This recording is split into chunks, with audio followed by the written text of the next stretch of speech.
વિદ્યાર્થી મિત્રો, ધોરણ 9 ગણિત પ્રકરણ 11 રચનાઓ.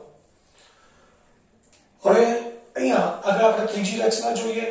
રચના 11.3 આપેલા કિરણના ઉદ્ભવ બિંદુએ 60 માપના ખૂણાની રચના કરવી.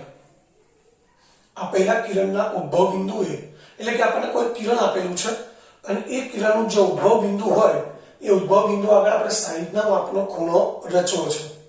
તો મિત્રો અહીંયા આપણને કિરણ બીસી આપેલી છે જેનો ઉદ્ભવ બિંદુ છે બી. તો બિંદુ બી આગળ અહીંયા આપણે કોઈ 60 નો ખૂણો બનાવવો છે. તો એના માટે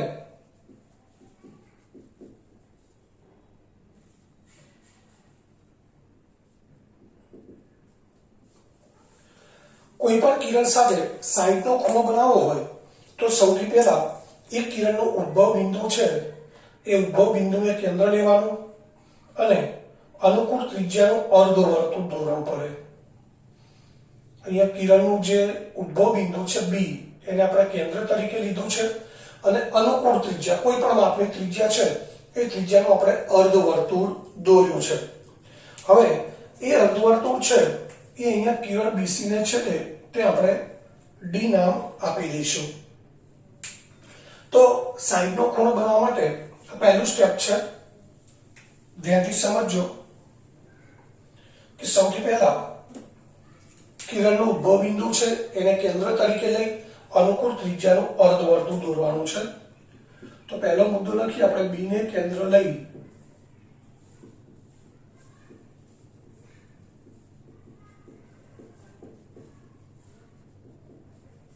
અનુકૂળ ત્રિજ્યાનું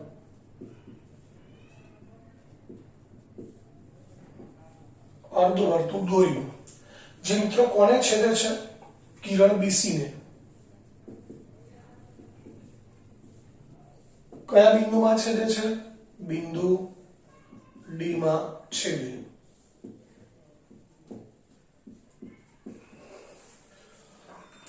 આ પહેલો મુદ્દો છે.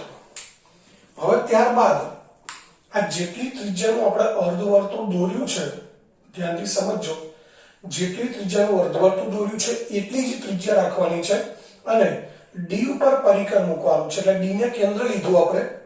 કોને કેન્દ્ર લીધું છે? ડી ને. ત્રિજ્યા કેટલી લીધી? બીડી જેટલી, અથવા તો પહેલા હતી એટલી જ. તો ડી ને કેન્દ્ર લઈ બીડી જેટલી ત્રિજ્યાની ચાપ દોરી. મિત્રો ધ્યાનથી સમજજો, જેટલી ત્રિજ્યાનું અર્ધવર્તુળ દોર્યું છે એટલી જ ત્રિજ્યાની ચાપ આ છેદબિંદુ પરથી દોરીએ એટલે હંમેશા ખૂણો 60 નો બને. એવું પણ બની શકે કે આપણે ધારો કે ત્રિજ્યા મોટી લીધી છે, કોઈ આટલી વધારે ત્રિજ્યા લીધી છે, એટલું તો અર્ધવર્તુળ દોર્યું, પછી એટલી ત્રિજ્યાની ચાપ દોરો તો પણ ખૂણો 60 નો બને. કોઈ નાની ત્રિજ્યા લીધી છે અને એટલી ત્રિજ્યાનું અર્ધવર્તુળ દોર્યા પછી આ રીતે કોઈએ નાનું અર્ધવર્તુળ દોર્યું છે અને એટલી ત્રિજ્યાની ચાપ દોરો તો પણ ખૂણો 60 નો બને. એટલે આ આપણે ખાસ યાદ રાખીશું કે કોઈ પણ ત્રિજ્યાનું અર્ધવર્તુળ દોર્યા બાદ એટલી જ ત્રિજ્યાની ચાપ છેદબિંદુ પરથી દોરો એટલે હંમેશા ખૂણો 60 નો બનશે. તો હવે અહીં આપણે બીજી ચાપ દોરી. અગાઉ તમને કહ્યું કે આપણે ચાપ દોરીએ, એ ચાપ દોરી એનો મુદ્દો લખીમાં 3 વસ્તુ આવશે. એક, કેન્દ્ર કોને લીધો, ત્રિજ્યા કેટલી લીધી અને કોને છેદે છે. તો આપણે કેન્દ્ર કોને લીધું છે? ડી ને. ત્રિજ્યા કેટલી લીધી? બીડી જેટલી. ડી ને કેન્દ્ર લઈ બીડી જેટલી ત્રિજ્યાની ચાપ દોરી અને એ ચાપ કોને છેદે છે મિત્રો? અર્ધવર્તુળને. તો અર્ધવર્તુળને છેદે ત્યાં આપણે શું નામ આપી દઈશું? આપણે ખૂણો એબીસી બનાવવો છે તો અહીંયા એ નામ આપી દઈએ. તો મુદ્દો સમજણ પડી ગઈ. કેન્દ્ર, ત્રિજ્યા અને છેદબિંદુ. તો ડી ને કેન્દ્ર લઈ બીડી જેટલી ત્રિજ્યાની ચાપ દોરી, જે અર્ધવર્તુળને છેદે ત્યાં એ નામ આપ્યું. એટલે આગળનો મુદ્દો, ડી ને કેન્દ્ર લઈ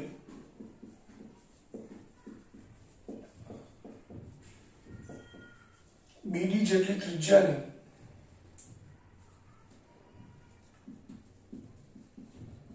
ચાપ દોરી,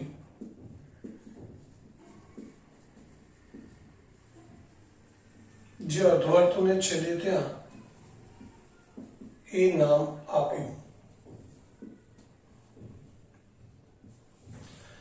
હવે મિત્રો આપણે ખૂણો બનાવવો છે, તો ખૂણો બનાવવા માટે શું કરીશું? બી ને એ સાથે જોડતો કિરણ દોરી દઈએ. કિરણ બી એ દોર્યો.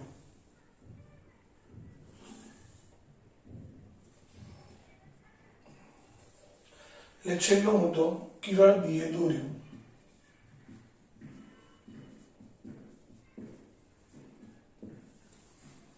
તો અહીંયા જે ખૂણો એબીસી બન્યો એ મિત્રો 60 અંશના માપનો ખૂણો છે. લખી દઈએ ખૂણો એબીસી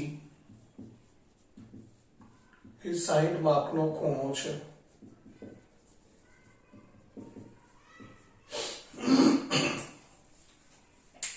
તો આ રીતે રચના 11.3 પૂરી થઈ, જેમાં આપેલા કિરણના ઉદ્ભવ બિંદુએ આપણે 60 નો ખૂણો બનાવવો છે.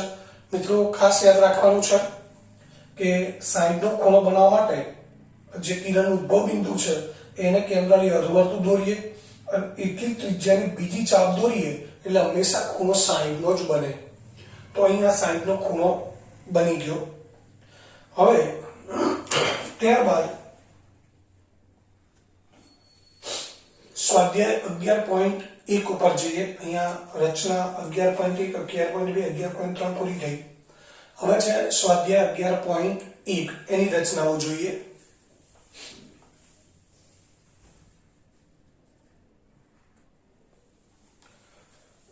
હવે સ્વાધ્યાય 11.1 એનો પ્રશ્ન 1 છે, આપેલા કિરણના ઉદ્ભવ બિંદુ પર 90 અંશના ખૂણાની રચના કરો અને પ્રમાણિત કરો.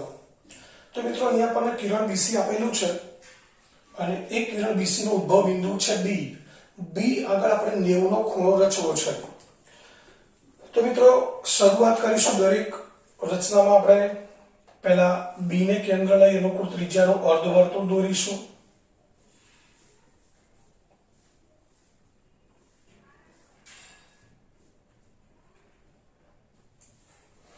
આપણે જે 60 નો ખૂણો બનાવ્યો હતો એના કેટલાક મુદ્દાઓ અહીંયા રિપીટ થશે, એટલે અહીંયા આપણે ડી નામ આપી દઈએ. તો પહેલો મુદ્દો લખીશું આપણે બી ને કેન્દ્ર લઈ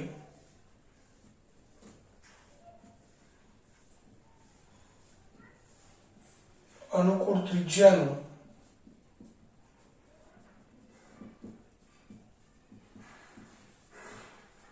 અર્ધવર્તુળ દોર્યું. જે કિરણ બીસી ને બિંદુ ડી માં છેદે. આ પહેલો મુદ્દો થયો. હવે ત્યારબાદ આગળ જેમ કર્યું હતું એમ આપણે જેટલી ત્રિજ્યાનું અર્ધવર્તુળ દોર્યું છે એટલી જ ત્રિજ્યાની આપણે એક ડી ને કેન્દ્ર લઈને ચાપ દોરીએ. તો મિત્રો આ કેટલાનો ખૂણો બનશે? અહીંયા જોડી દઈએ તો આપણે આગળની રચના જોઈ ગયા મુજબ 60 નો ખૂણો બનશે. આપણે કેટલાનો ખૂણો બનાવવો છે? 90. તો શું કરીશું? હવે આગળનો મુદ્દો પહેલા લખી દઈએ. ડી ને કેન્દ્ર લઈ, અહીંયા કોને કેન્દ્ર લીધું છે? ડી ને. ત્રિજ્યા કેટલી છે? બીડી, અથવા તેટલી જ ત્રિજ્યા લખીએ તો પણ ચાલે. એટલે ડી ને કેન્દ્ર લઈ તેટલી ત્રિજ્યાની ચાપ દોરી જે અર્ધવર્તુળને છેદે ત્યાં અહીંયા આપણે ઈ નામ આપી દઈએ. તો આગળનો મુદ્દો આવશે ડી ને કેન્દ્ર લઈ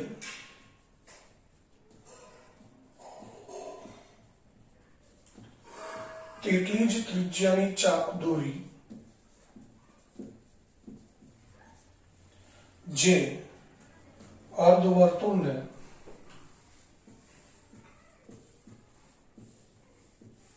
છેદે ત્યાં ઈ નામ આપ્યું.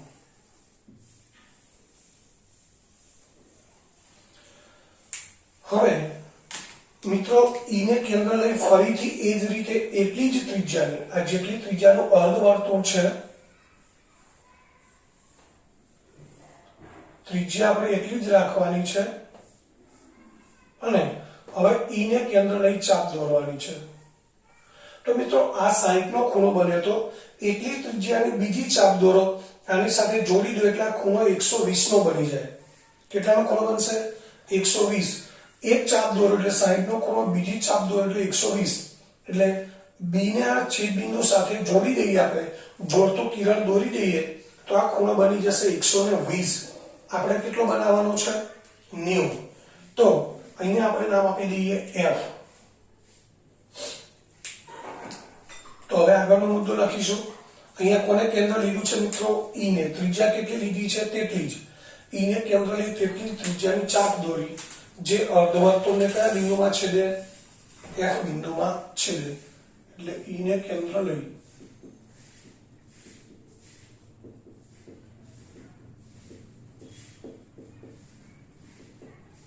તેટલી જ ત્રિજ્યાની ચાપ દોરી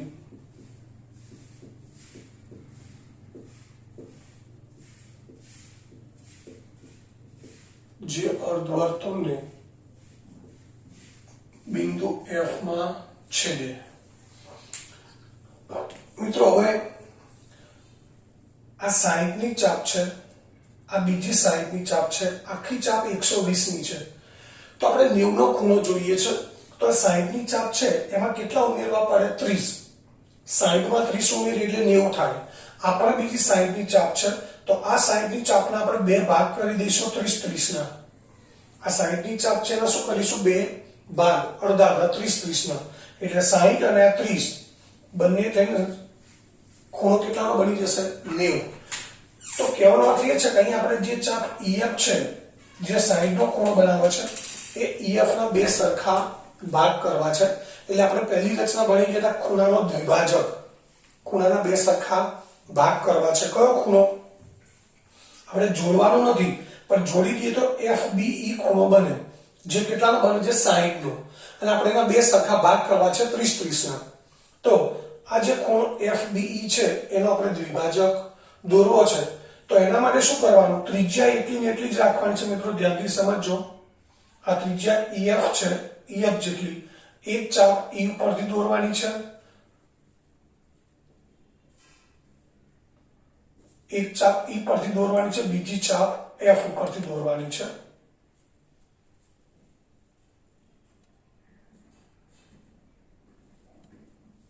એક ચાપ E પરથી દોરવાની, બીજી ચાપ F પરથી દોરવાની છે.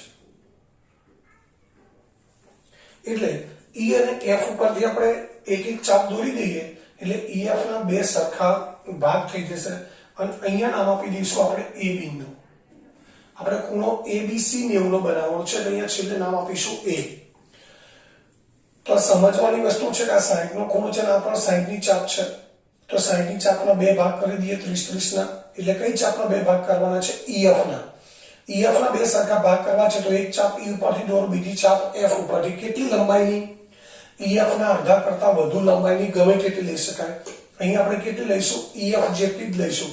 તો E ઉપરથી એક ચાપ દોરી, એક F ઉપરથી દોરી દઈએ. હવે આ મુદ્દો લખી દઈએ. E અને F ને વારાફરતી કેન્દ્ર લઈ E અને F ને વારાફરતી કેન્દ્ર લઈ તેટલી જ લંબાઈની એક એક ચાપ દોરી બંને ચાપના છેદબિંદુને A નામ આપ્યું. તો E અને F ને વારાફરતી કેન્દ્ર લઈ તેટલી જ લંબાઈની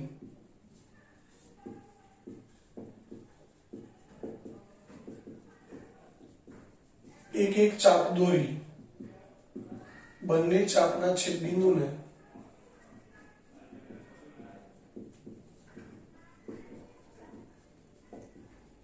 એ નામ આપ્યું. હવે આપણે કિરણ B એ દોરી દઈએ.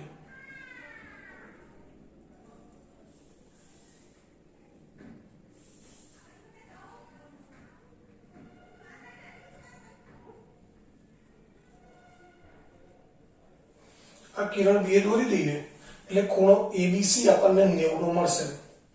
છેલ્લો મુદ્દો છે કિરણ B એ દોર્યું.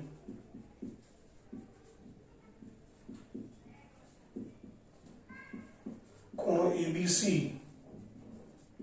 90 માપનો ખૂણો છે.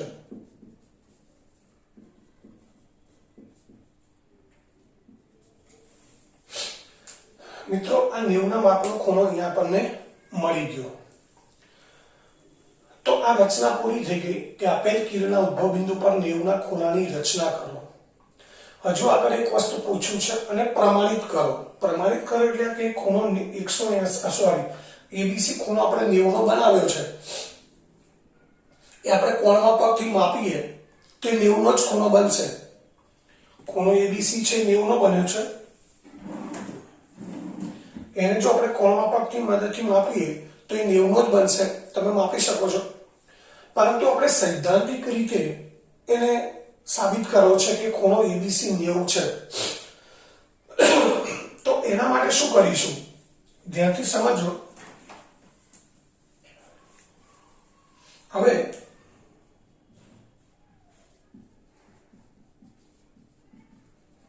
ખૂણાનું પ્રમાણીકરણ કરવું છે, આપણે પ્રમાણિત કરવો છે ખૂણો. તો એના માટે આપણે સૌથી પહેલા આ બી છે, બી ને ઈ અને ડી સાથે જોડી દઈએ છીએ.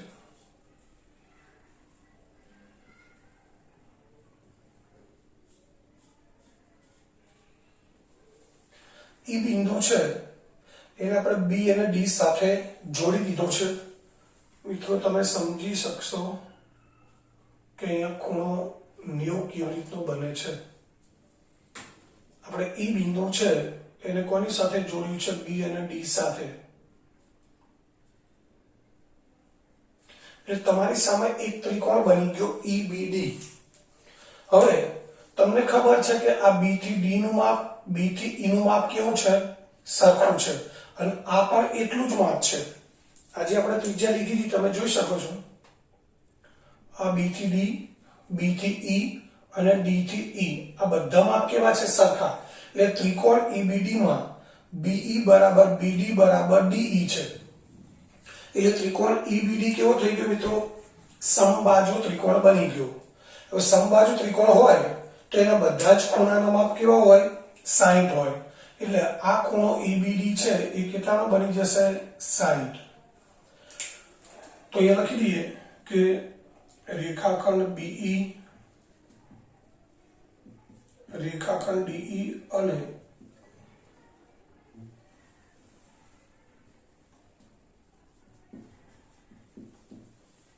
દોરો. હવે ત્રિકોણ ઈબીડી માં બીઈ બરાબર ડીઈ બરાબર બીડી માટે ત્રિકોણ ઈબીડી સમબાજુ ત્રિકોણ છે.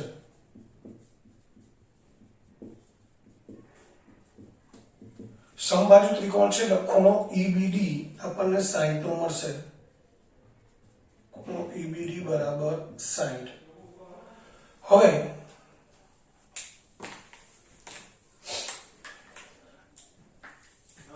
એફ ને બી અને ઈ સાથે જોડી દઈએ છીએ આપણે.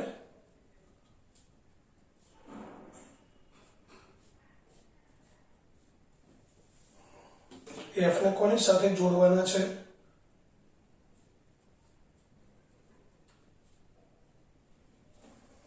એફ બિંદુને ઈ અને બી સાથે જોડી દઈએ. તો આપણે કયા રેખાખંડો દોર્યા, બીએફ, એફ બી અને એફ ઈ દોરો. તો હવે તમે જોઈ શકો છો આ ઈ એફ જેટલું છે એટલું જ એફ બી છે અને એટલું જ બીઈ છે. તો મિત્રો હવે બીજો ત્રિકોણ આપણે ધ્યાનમાં લેવાનો છે, બીઈએફ અથવા એફબીઈ. એફબીઈ એમાં એફબી, બીઈ અને એફઈ ત્રણેય માપ સરખા છે. એટલે એ ત્રિકોણ પણ સમબાજુ ત્રિકોણ બની જાય છે. ધ્યાનથી સમજો કયો ત્રિકોણ લેવાનો છે, એફબીઈ. એમાં એફબી, બીઈ અને એફઈ આ ત્રણેય બાજુના માપ સરખા છે એટલે એ પણ સમબાજુ ત્રિકોણ થશે. તો ત્રિકોણ એફબીઈ માં એફબી બરાબર બીઈ બરાબર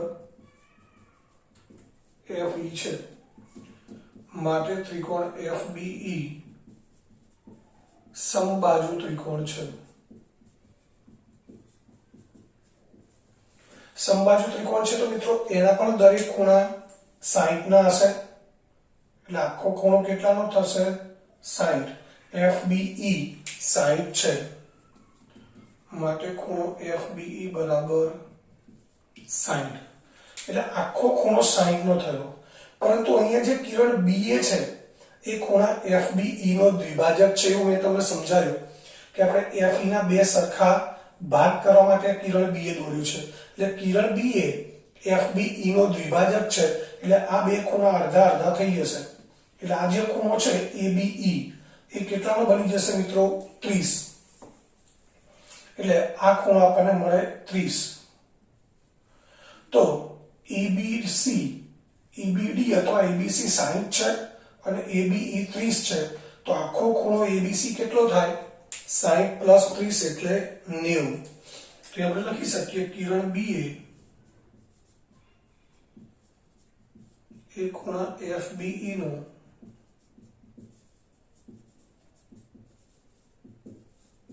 દ્વિભાજક છે માટે ખૂણો ABE બરાબર 1/2 ખૂણો FBE બરાબર 1/2 ગુણ્યા 60 બરાબર 30. તો BA છે એ FBE નો દ્વિભાજક છે એટલે બે સરખા ભાગ કરે છે એટલે આ ખૂણો 30 નો થશે આ પણ 30 થશે. તો હવે ABC આપણે શોધવો છે તો ABC એટલે ABE + EBC. તો આપણે લખી શકીએ ખૂણો ABC બરાબર ખૂણો ABE પ્લસ ખૂણો ABC. ABE 30 છે ABC 60 છે તો ખૂણો ABC કેટલો મળે આપણને 90. એટલે ખૂણો ABC 90 છે એવું આપણે સૈદ્ધાંતિક રીતે સાબિત કર્યું. મિત્રો એક વસ્તુ ખાસ યાદ રાખજો કે પરીક્ષામાં જ્યારે આપણે રચના પૂછાય ત્યારે આ પ્રમાણીકરણ કરવાનું આવતું નથી કે ખૂણો તમે જે બનાવ્યો છે એ 90 નો છે એવું પ્રમાણિત કરો એવું પરીક્ષામાં આવતું નથી, લગભગ નથી આવતું. એટલે આની બહુ ચિંતા કરવાની જરૂર નથી. આપણને રચના દોરતા અને એના મુદ્દા લખતા આવડવું જોઈએ. તો અહીંયા આ સ્વાધ્યાય 11.1 છે એની રચના નંબર 1 પૂરી થઈ ગઈ. હવે ત્યારબાદ એની રચના 2 છે. પ્રશ્ન 2 આપેલા કિરણના ઉદ્ભવ બિંદુ પર 45 ના કોણની રચના કરો અને પ્રમાણિત કરો. આની જેમ આ 90 નો ખૂણો બનાવ્યો છે એના બદલે હવે અહીં આપણે 45 નો ખૂણો બનાવવાનો છે.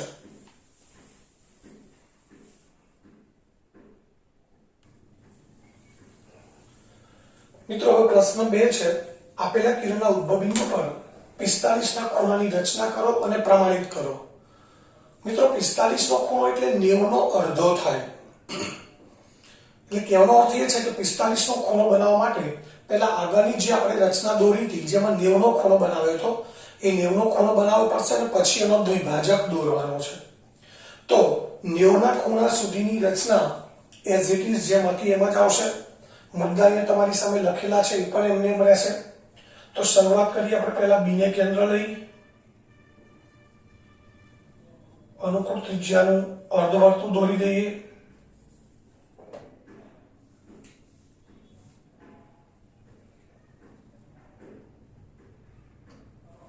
B ને કેન્દ્ર લઈ અનુકૂળ ત્રિજ્યાનું અર્ધવર્તુળ દોર્યું જે કિરણ BC ને D માં છેદે. અહીંયા મુદ્દો લખેલો જ છે.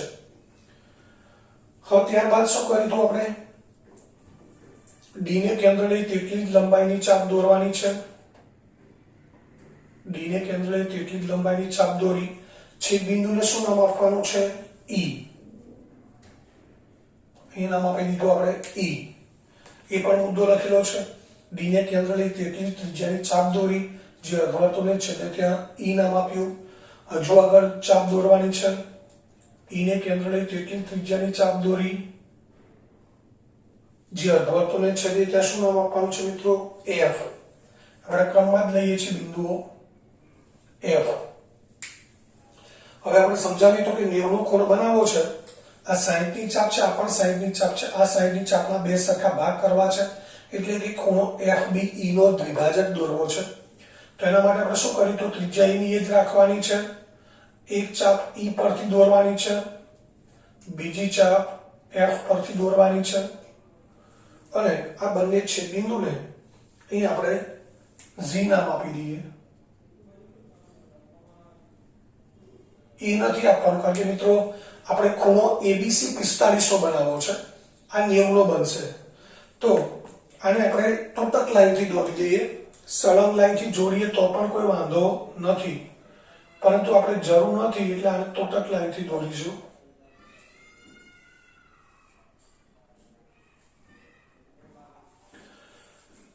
તો કયું કિરણ દોર્યું આપણે? બીજી. ઈ ને કેન્દ્રે અનુકૂળ ત્રિજ્યાની ચાપ દોરી, જે અર્ધવર્તુળને છેદે ત્યાં એફ નામ આપ્યું. ત્યારબાદ ઈ અને એફ ને વારાફરતી કેન્દ્ર લઈ તેટલી જ લંબાઈની એક એક ચાપ દોરી બંને ચાપના છેદબિંદુને જી નામ આપ્યું. જી નામ આપ્યા બાદ શું કર્યું? આપણે કિરણ બીજી દોર્યું. એટલે આગળનો મુદ્દો આવશે કિરણ બીજી દોર્યું, જે અર્ધવર્તુળને અહીંયા છેદે છે. અર્ધવર્તુળને છેદે છે ત્યાં એચ નામ આપી દઈએ.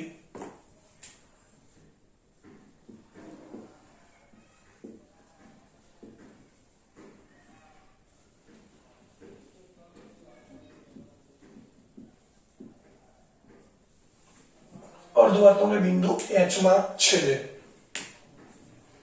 તો મિત્રો અહીંયા આપણી પાસે ખૂણો જીબીસી અથવા એચબીસી અથવા એચબીડી, આ કોઈ પણ નામ આપી શકીએ આપણે.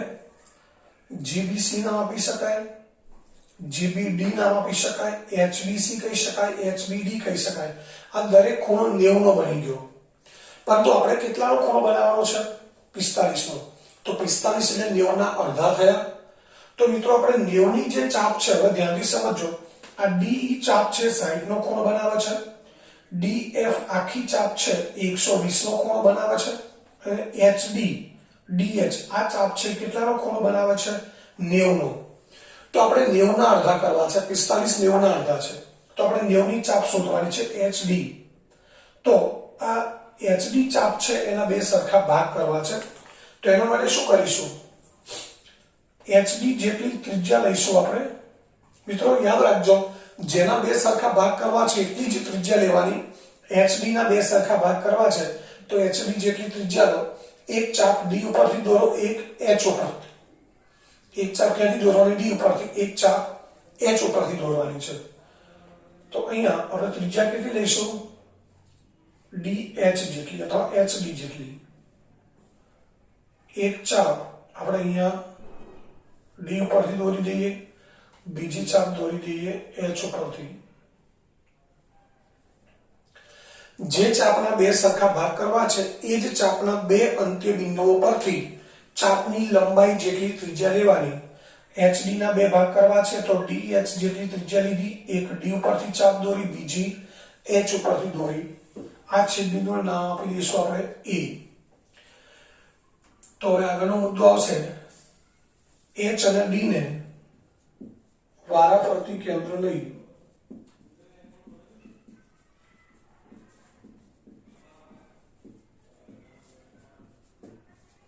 એચડી જેટલી ત્રિજ્યાની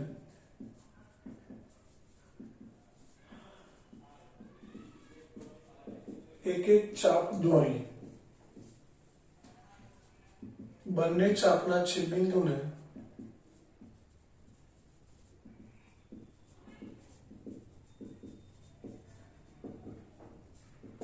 એ નામ આપ્યું. હવે બી અને એ ને જોડતો કિરણ દોરી દઈએ. આ કિરણ બી એ દોરી દીધું. તો આ ખૂણો એબીસી છે એ ખૂણો 45 નો બનશે. તો કિરણ બી એ દોર્યું. ખૂણો એબીસી 45 માપનો ખૂણો છે.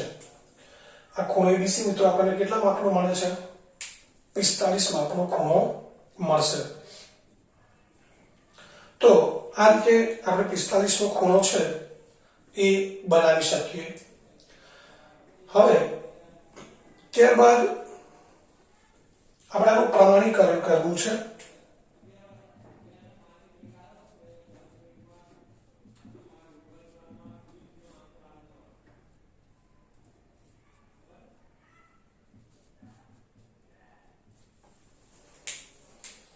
હવે પ્રમાણીકરણ કરવા માટે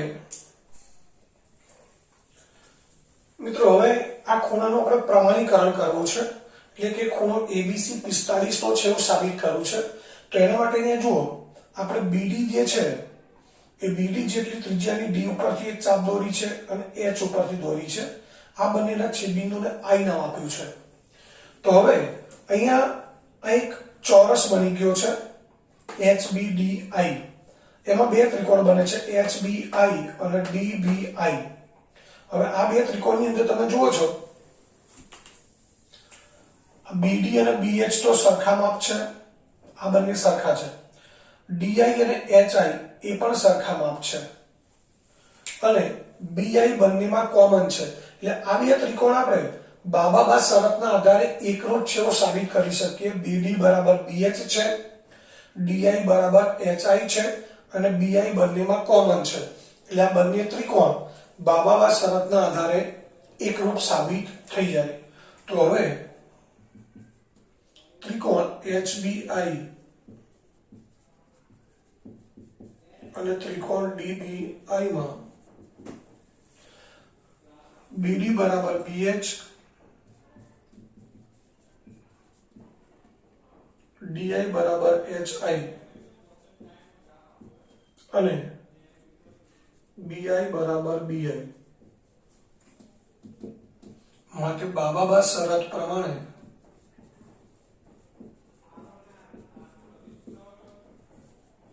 ત્રિકોણ HBI એકરૂપ ત્રિકોણ DBI.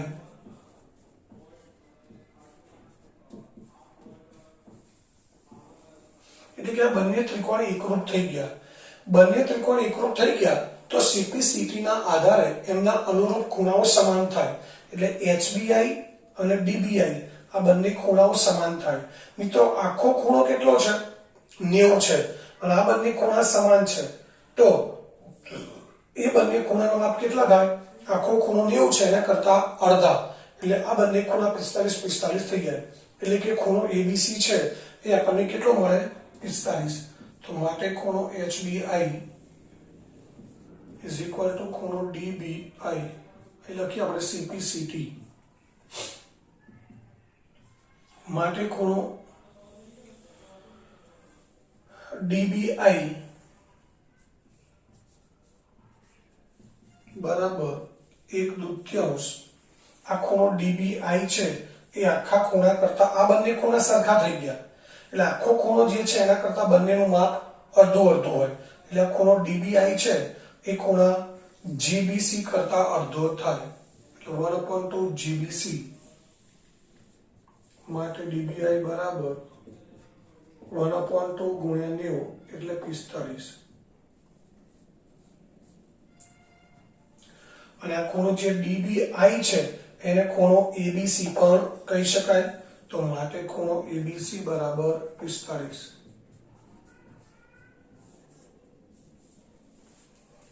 તો આ રીતે આ ખૂણો ABC છે 45 છે એવું આપણે આ રીતે સૈદ્ધાંતિક રીતે સાબિત કરી શકીએ. મિત્રો ફરી એકવાર કહું છું, આ પ્રમાણીકરણ પરીક્ષામાં કરવાનું હોતું નથી. આપણે રચના દોરી અને મુદ્દા લખવાના હોય છે.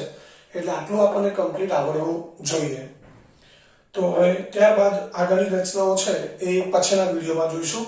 તો આ રચનાઓ મુદ્દા સાથે મિત્રો ખાસ ધ્યાન રાખજો, જેમ આપણે રચના દોરતા જઈએ છે એમ મુદ્દા લખવાના છે. આખી રચના દોરી ગયા બાદ એક સાથે મુદ્દા લખવાના નથી. આ વસ્તુ ખાસ ધ્યાન રાખવાની છે.